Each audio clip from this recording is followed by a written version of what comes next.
नमस्कार दोस्तों, मैं मधु। आज की इस वीडियो में हम बात करेंगे उत्तर प्रदेश में राज्यसभा चुनाव के समीकरण किसकी तरफ है उसके बारे में। तो चलिए शुरू करते हैं। 27 फरवरी को सुबह 9 बजे से शाम 4 बजे तक 3 राज्यों के राज्यसभा चुनाव के लिए मतदान जारी है। शाम 5 बजे से वोटों की गिनती शुरू होगी। 27 फरवरी को देर रात तक सभी नतीजे आ सकते हैं। 3 राज्यों की 15 राज्यसभा सीटों के लिए मंगलवार को मतदान जारी है। इनमें उत्तर प्रदेश, कर्नाटक और हिमाचल प्रदेश शामिल है। उत्तर प्रदेश में सबसे ज्यादा 10 सीटों के लिए 11 उम्मीदवार मैदान में उतरे हैं। इसी तरह कर्नाटक की 4 राज्यसभा सीटों के लिए 5 उम्मीदवार मैदान में उतरे हैं। हिमाचल प्रदेश की 1 सीट के लिए 2 उम्मीदवार किस्मत आजमा रहे हैं। 12 राज्यों से 41 उम्मीदवार पहले ही राज्यसभा के लिए निर्विरोध निर्वाचित हो चुके हैं। इनमें भाजपा अध्यक्ष जेपी नड्डा से लेकर कांग्रेस की पूर्व अध्यक्ष सोनिया गांधी तक शामिल है। उत्तर प्रदेश में पहले से ही चुनाव में क्रॉस वोटिंग की आशंका जताई जा रही थी। मतदान के दिन सपा के मुख्य सचेतक मनोज पांडे ने पद से इस्तीफा दे दिया। दावा किया जा रहा है कि सपा के कई विधायकों ने क्रॉस वोटिंग की है। ऐसे में राज्य में राज्यसभा का चुनाव दिलचस्प है। मौजूदा चुनाव में सबसे ज्यादा 10 सीटें उत्तर प्रदेश में खाली हो रही हैं। इन 10 सीटों के लिए 11 उम्मीदवार मैदान में हैं। जिन सदस्यों का कार्यकाल पूरा हो रहा है उनमें से 9 भाजपा के हैं। इनके अलावा सपा की जया बच्चन का कार्यकाल भी पूरा हो रहा है। जया को सपा ने फिर से टिकट दिया है।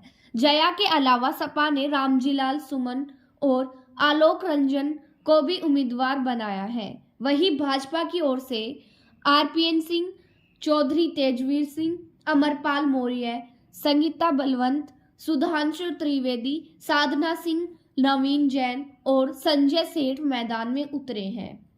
उत्तर प्रदेश विधानसभा 403 सदस्यीय है। वर्तमान में 4 सीटें खाली होने से कुल 399 विधायक मतदान में हिस्सा ले सकते हैं। एक उम्मीदवार को जीतने के लिए 37 प्राथमिक वोटों की जरूरत है। सपा के पास 108 विधायक हैं। पार्टी 2 उम्मीदवारों को जिताने की स्थिति में है, जबकि तीसरे उम्मीदवार को जिताने के लिए 3 प्रथम वरीयता के वोटों की जरूरत है। 2 विधायकों वाली कांग्रेस ने सपा उम्मीदवारों को समर्थन की बात कही थी। दावा किया जा रहा है कि कांग्रेस विधायक वीरेंद्र चौधरी भी भाजपा उम्मीदवार के पक्ष में वोट देंगे।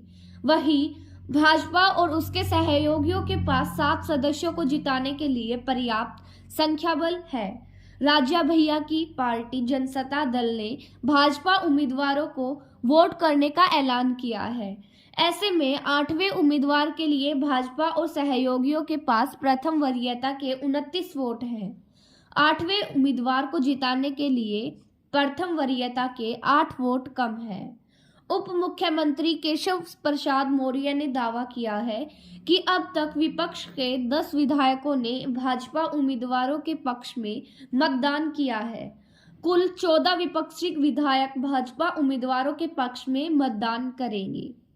अगर मौर्य का दावा सही है तो भाजपा के 8वें उम्मीदवार संजय सेठ आसानी से जीत दर्ज कर लेंगे। राज्यसभा चुनाव में मतदान से पहले क्रॉस वोटिंग की आशंकाएं थी। सपा अध्यक्ष अखिलेश यादव ने सोमवार रात में अपने विधायकों को पार्टी कार्यकाल में भेज दिया। इसमें 7 से 8 विधायकों के गैर हाजिर रहने की बात सामने आई। अब कहा जा रहा है कि सपा के 10 विधायक भाजपा उम्मीदवार के पक्ष में वोट कर सकते हैं। इन अटकलों को बल तब और मिला तब मतदान से पहले समाजवादी पार्टी के विधायक मनोज पांडे ने मुख्य सचेतक पद से इस्तीफा दे दिया। मनोज के साथ ही सपा के कई अन्य विधायक बागी हो गए हैं। 3 विधायकों ने खुद संयुक्त बयान जारी किया और कहा कि वो अंतरात्मा की आवाज पर वोट देंगे। इनमें अमेठी के गौरीगंज से विधायक राकेश प्रताप सिंह, अयोध्या जनपद के विधायक अभय सिंह और अंबेडकर नगर के विधायक राकेश पांडे है। इस बीच राज्यसभा चुनाव पर भाजपा नेता सिद्धार्थनाथ सिंह ने कहा कि भाजपा के 8 उम्मीदवार हैं, सभी जीतकर दिल्ली जाने वाले हैं। वहीं चुनाव पर समाजवादी पार्टी प्रमुख अखिलेश यादव का बयान भी आया है। अखिलेश ने कहा, राज्यसभा के चुनाव में वोट लेने के लिए भाजपा ने सब कुछ किया है। जो लोग गए हैं उनमें सरकार के खिलाफ खड़ा होने का साहस नहीं रहा होगा। कार्रवाई जरूर होगी, क्योंकि हमारे साथियों का मानना है कि ऐसे लोगों को दूर कर देना चाहिए। तो दोस्तों, हमारी अगली वीडियो देखने के लिए हमारे चैनल को लाइक एंड सब्सक्राइब कीजिए।